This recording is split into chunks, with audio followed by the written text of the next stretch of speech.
The name behind the smile. The myth that said as the years passed, Lucifer grew foolish. He made reckless choices. He rebelled against his father, who loved him deeply. His father changed his name to Natus, Satan spelled backwards, meaning adversary. Afterwards, because of Natus's rebellion, his father cast him out of this beautiful home and into the world, never to be honored again. At one time, the myth claimed, Natus lived in the Garden of Eden. There, he possessed everything imaginable: rubies, topaz, emeralds, onyx, jasper, sapphire, turquoise. His jewelry was mounted in pure gold. He was anointed, appointed, set as the head guard cherub on a holy mountain. Some said he looked like a serpent. Some said he looked like a dragon. Some said he was fine, handsome, and stood tall like royalty. Others imagined him in red with horns and a pitchfork, but no one expected him to look like this. The crowd leaned in as Mr. Evolution finished retelling the ancient tale. Suddenly, the television flickered back on. Gasp filled the room.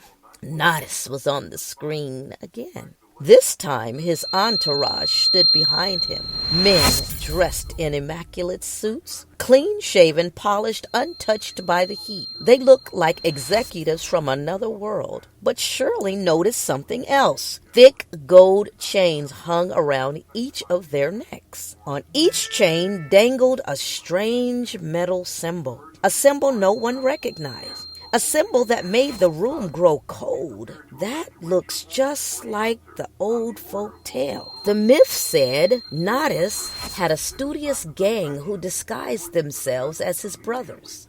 False apostles, deceitful workmen, haters of his father. Even Natus himself disguised as an angel of light. And now here they were, standing behind him, smiling. Natus lifted his hand and spoke with confidence. He provided relief. He promised relief. He promised safety. He also promised salvation. But every promise came with a price. He instructed the world to come to the local medical centers for treatment only he could provide. His invitation stretched across nations. For those too far to travel, he sent private planes. Then he snapped his fingers. Every white building in the city lit up with images of medical centers. Doctors in spotless uniforms, nurses without sweat, staff moving supernaturally calm. Shirley's heart raced. "I must hurry," she whispered. "I can't stay in this heat." She wiped the sweat from her armpits and rushed toward the medical center. The line wrapped around the building. People pushed, shoved, trampled with the elderly. Wheelchairs were toppled. No one cared. Survival had replaced compassion. Number 236 to window 8. Shirley looked up at her soaked ticket. 398, she sighed and stepped into the line. A voice boomed over the speaker. "Everyone waiting must first come to the window 6 to receive their chip. This is the only way Father Natus will identify you when you're called." Shirley's stomach twisted. But she stayed in line. Sweat pooled on the floor. It soaked her sandals. It dripped from everybody around her. Finally, her turn came. The nurse introduced herself as Sir 666. His name matched the number engraved on the chip. "Ma'am, listen closely," he said. "After this, sign on the red X, confirming you have read your 666 rights." He explained the chip. He would replace her identity. It will erase your privacy, track her every move, provide medical care, free dental care, free merchandise, no money needed, no credit required. And it would cool your blood by 2 degrees for 4 hours. After that, no guarantees. Do you understand, Miss Shirley? "Yes," she whispered. Instantly, the room grew hotter. The crowd grew restless. People shoved forward, desperate for the cooling chip. "Next in line. Move faster. It's too hot. My son is out there and I have to find him." The world had become a furnace and Natus had become the only shade available.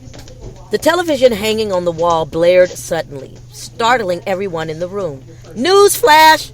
As of now, the need for use for money has officially been abolished from this world and will no longer be accepted, received, or exchanged, the announcer declared. This is the decree of Father Nodis. After the announcement, 6 deep tenor timpani drums thundered through the speakers. The sound shocked the room. The crowd froze. No one spoke. No one breathed. This is what was happening now. Then, as if nothing had happened, the chaos resumed. Nada is such a kind man, the local councilman announced proudly from 3 spaces behind Shirley. We're blessed he stepped in to help us during this worldwide disaster. But kindness was only the bait. As each person came forward, Nodis's demeanor shifted. His smile faded, his tone hardened, and his patience evaporated. Those who changed their minds at the last minute were met with fury.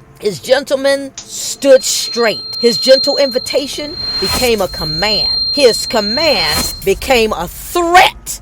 And his threat became a sentence. Receive this chip, he roared through the speakers, or you will surely die and be thrown into prison where you do not even escape, and you will rot forever. The room trembled. People trembled. Shirley trembled. Something was wrong. Deeply troubling wrong. Chills crawled up her arms as she stepped closer to the front. She watched the procedure in horror. A razor-sharp blade sliced her skin. Flesh peeled back 5 inches. A clamp held it open, and tweezers shoved the chip beneath the exposed skin. No anesthesia, no mercy, and no pause. Screams filled the room, and Shirley's stomach twisted. Her knees weakened, and her breath grew shallow. Some people slipped out of line quietly. Others refused openly and were beaten. Some escaped unnoticed. Others were dragged away in handcuffs. The line became a battlefield. Lord Jesus, Shirley whispered, I know you can hear me. How can I escape this place, God? I need you, God. Answer me. I'm so sorry. But heaven remained silent. In the corner, the seniors who had been shoved aside earlier knelt on the floor. Their voices cracked as they prayed. Forgive me, God. Forgive me, Jesus, for the things that I have done. Forgive me, Lord, for ignoring your call. God, I am so sorry for not believing you. I put you on the back burner. Come back to me, Lord. The heat is too hot. I believe you now, God. I'm so sorry. Please show mercy. Their tears dried before they reached their cheeks. Still, they prayed. A man wearing a clergy collar stood against the wall, shaking violently. There is no easy way out, he cried. We should have never been left here. God gave us all a chance, and I didn't listen. The only way out is to suffer. If you want to escape this torment, prepare yourself to suffer. Before he could say more, guards dragged him away and stabbed him repeatedly with a 12-inch screwdriver. His screams echoed through the room. Hope died in the hearts of many who heard him. They stepped back in line, defeated. 30 minutes later, a man entered the room surrounded by 6 beautiful women. His clothes were soaked in sweat, yet somehow still prestige. His hair remained perfectly styled. His confidence filled the room like a foul perfume. He introduced himself with flourish. Sir Eric, he said, a very rich man here. He puffed his chest. He lit a cigar and he smirked. I have the power, he boasted. I have the money to buy this world out of this devastation. I'm investing in Nodis's plan. Listen to Nodis. His words lifted the spirits of the desperate. But an old man with gray hair, no teeth, and a cane, carved from a tree branch, stepped forward. You are a fool, he said boldly. Can you see you're in hell? Your money is worthless here. You can't buy salvation. It has never been and will never be for sale. Sir Eric stared at him, sweating like the rest of them, but refusing to drop his arrogant posture. He chuckled, inviting Shirley to a party, added a swagger to his walk, and he disappeared in the darkness. Shirley's anger boiled. Her desperation grew. Her mind raced. She didn't know where she was going. She only knew she had to escape. Her lungs were burning, her legs trembled, and her heart pounded. She finally collapsed on the basement, alone, exhausted and terrified. She stared at the clock. Time moved strangely. Nights repeated themselves. Darkness lingered even at 2:30 in the afternoon. A dreadful thought struck her. I was supposed to be in line, she whispered. They must have missed me. Fear stabbed at her stomach. She clutched her abdomen. Her bones beneath her skin had darkened. Red undertones pulsed beneath her surface. She ran upstairs to wash her face, hoping cold water might soothe her. She turned on the faucet. Blood poured out. Shirley screamed and stumbled backwards, refusing to touch the water. She ran to her bedroom, shaking uncontrollably. God, I feel so ashamed, she whispered. She dressed, undressed, dressed again, sobbed, collapsed, but the agony only grew, and the world outside continued to burn. On a small corner shelf on the north walls sat a dusty Bible. It had belonged to Shirley's grandfather, the only man who ever warned her with love instead of fear. In his will, he wrote, "When times get hard, and they will, remember the answers can always be found in the pages of the living Bible." Shirley clutched her chest as the memory washed over her. Now that I have landed in this hellish place, Grandpa, I see the warning. I wish I had listened to you. She grabbed the nearly torn Bible, blew off the dust, and held it tight against her heart. Then the lights went out. Shirley stumbled through the darkness toward the kitchen sink, where she kept a flashlight hanging on a brass hook. She flicked it on. Nothing. Shucks, the batteries were dead. Then she remembered the spare in her suitcase under the bed. She crawled through the dark, found the suitcase, ripped it open, and grabbed the second flashlight. It worked. She flipped open her grandfather's Bible. Her eyes fell on Revelations 16 and 15. Behold, I come like a thief. Blessed is he who stays awake and keeps his clothes with him, so that he may not go naked and be shamefully exposed. Shirley let out a sudden broken laugh. I have no clothes on now. The Lord surely wouldn't come for me if he came again right now. Her laughter cracked into a sob.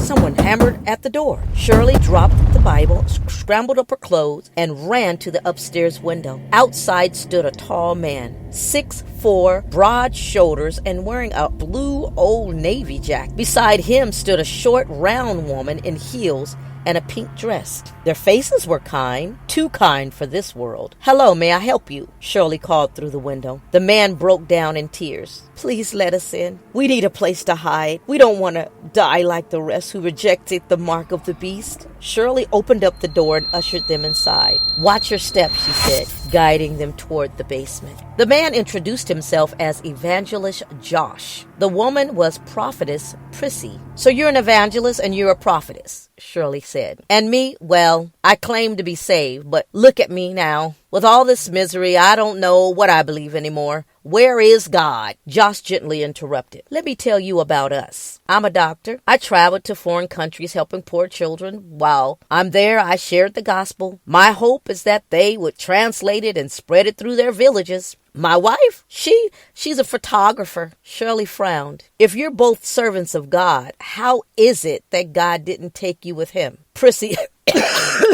coughed dramatically. "Maybe we held a grudge. Anyway, it's none of your business." Josh shook his head. "No, honey. If we want any chance of heaven, we need to repent genuinely. We served people, yes, but we had a secret struggle." "Honey," Prissy snapped, "don't honey me. The truth is what it is." Shirley leaned forward. "Go on." Josh's voice cracked. "I was attracted to innocent little girls. Many needed sedation for treatment, and some didn't. I found pleasure in sedating them and enjoyed touching them. My wife took pictures and she enjoyed watching. We were wrong. God, forgive me."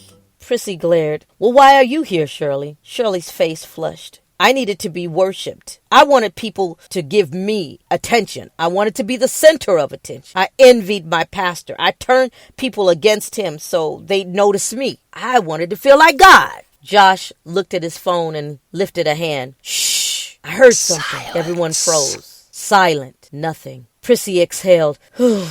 Honey, what was the last thing you saw while you were in line? Josh swallowed. You will think I'm crazy, but I saw 144,000 people in another line, calm and singing, waiting to be decapitated. They were followers of Christ. Above them, I saw 3 evil spirits. They looked like frogs, and they came out of the mouth of a dragon, a beast, and a prophet, a false prophet. Prissy turned to Shirley. What about you? Did you see anything? Shirley nodded slowly. I saw the same thing. Prissy scoffed. You two are schizophrenic. How dare you? Snapped Shirley. What did you see? Prissy's eyes darkened. I saw living people with maggots crawling inside of them. Flames surrounded them. God must not exist. How could a real God do this to me? Josh shook his head. Prissy, God provided salvation for all of us. Even those who never heard of Christ are accountable for the revelations in nature. God sought those who would seek him. He didn't send us to hell. We sent ourselves. Oh, whatever, Prissy shouted. Sin is rebellion, Josh said. We lived in rebellion, and what we did was worthy of hell. But Christ still offered salvation. That's what's unfair. I'm leaving you, Josh, Prissy screamed. I'm out of here. Where will you go? Josh asked. Face it, you can't escape this, Shuel. Your time in Hades is at hand. You're in Gehenna now. This is your new home of torment. So there, photographer. You're here too, Prissy yelled. And so is Shirley. Josh lifted his voice. Then he lifted his chin. I believe God loves me enough to consider my heart. Maybe he'll give me a second chance. Shirley's eyes softened. It would be nice to sit in Abraham's bosom again, to be in paradise and to roam heaven with the believers. Prissy rolled her eyes.